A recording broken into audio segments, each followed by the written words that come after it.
Yeah. So I am Dr. Ashutosh Acharya, the Chief Climate Scientist of a climate tech company called Aurassure. So today our CEO is not available, so I'll be presenting on behalf of her. She is Akanksha Priyadarshini. Going forward, so Aurassure is basically a pioneer in hyperlocal air quality, weather, and flood monitoring. And we are leveraging basically IoT-based sensor network, that is homegrown sensor network. And we provide very real-time, precise, street-level, hyper-resolution data for different solution. So we have covered more than 165 cities. So you can see the map. Sorry, you can see the map there. And we have close to 5 billion plus data points, and we have thousands. So it is updated like close to 1,200 plus deployment across the cities. And recently we have also expanded to Brazil and Indonesia. We have few notable clients like Honeywell, Google, few banks like ADB, developmental agency like Taru.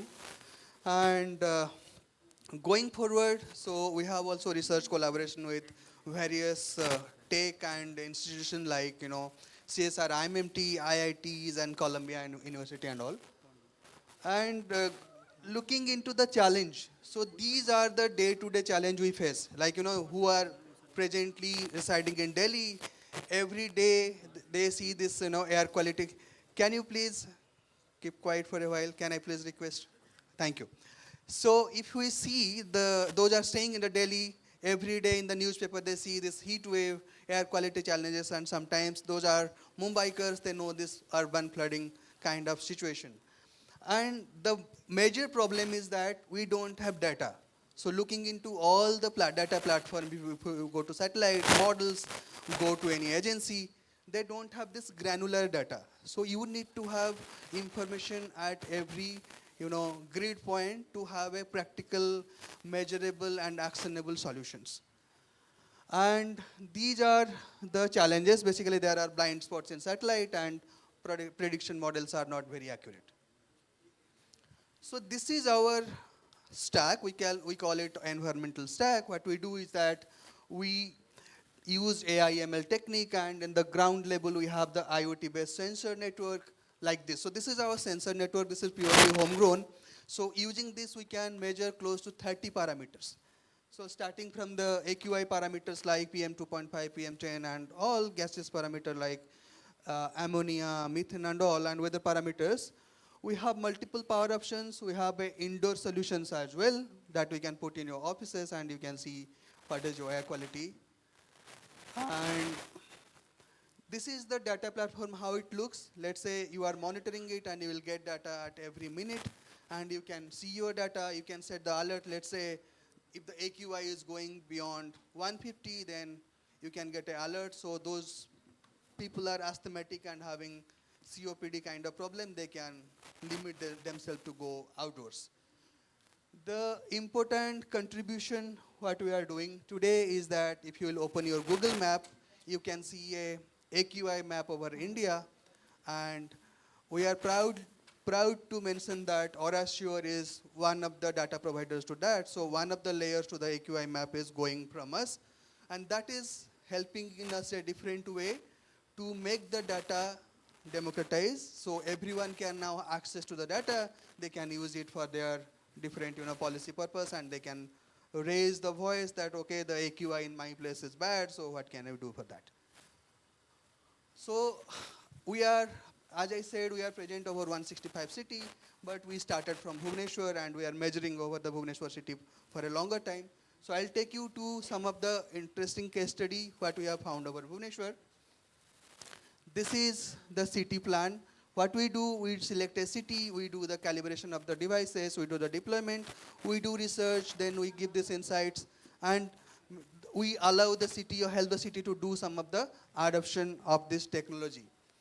And this is the Bhubaneswar's kind of Google AirView project over Bhubaneswar, where Google was the partner, and we have city administrators, we have different research institutes part of that. And this is the project objective, basically to find out the air quality hotspot.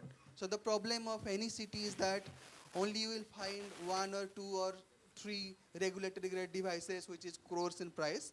And as we know that air quality varies at very finer scale, so those instruments or those informations are not usable or useful at, I mean, of your city air quality as a whole. Let's say you cannot say that your city is better or good using one device. So you need to have very hyper resolution measurement to see how your city or different part of city is behaving.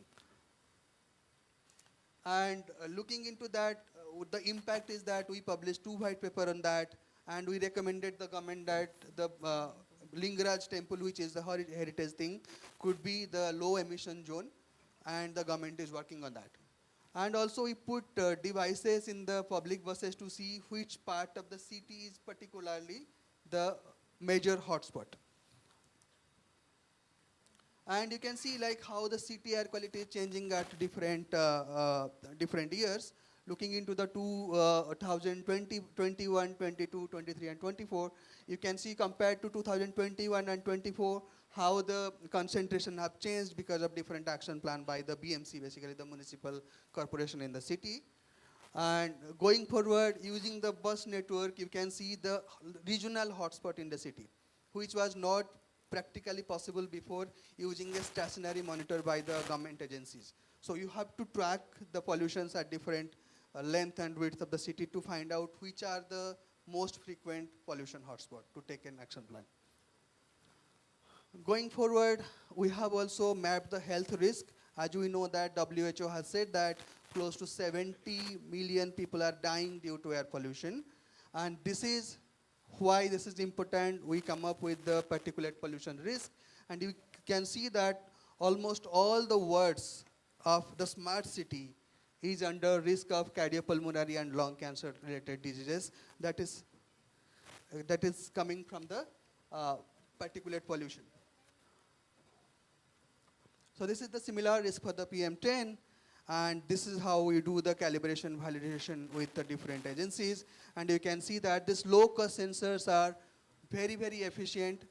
This is hardly cost of 1 lakh, and compared to those instruments of few crores, these are very much accurate, and this is giving you an option of scalability, so you can scale it up as per your requirement for city management and achieving the real-time sustainability for a city. So this is how we do our calibration and validation. So the cost-benefit analysis says that you can get a positive cost-benefit close to 700% once you are basically once you invest 1 rupee, you will get 7 rupee in return. So this is where the low-cost sensors are actually giving us an opportunity to move forward. And this is how the top 10 planned cities are in India are also facing these challenges of air pollution. And the urban local roles are very much important, and the regulatory bodies and all the governing bodies should also work integratedly with this technology. So this is the time has come to adapt the technology so that at least we can just not report our goals every time, at least we can have some sort of actionable insight to tackle some of the challenges of our time. This is our team, and this is how our traction over the time, and some of the success story over these years. And thank you so much for providing this opportunity. Thank you so much.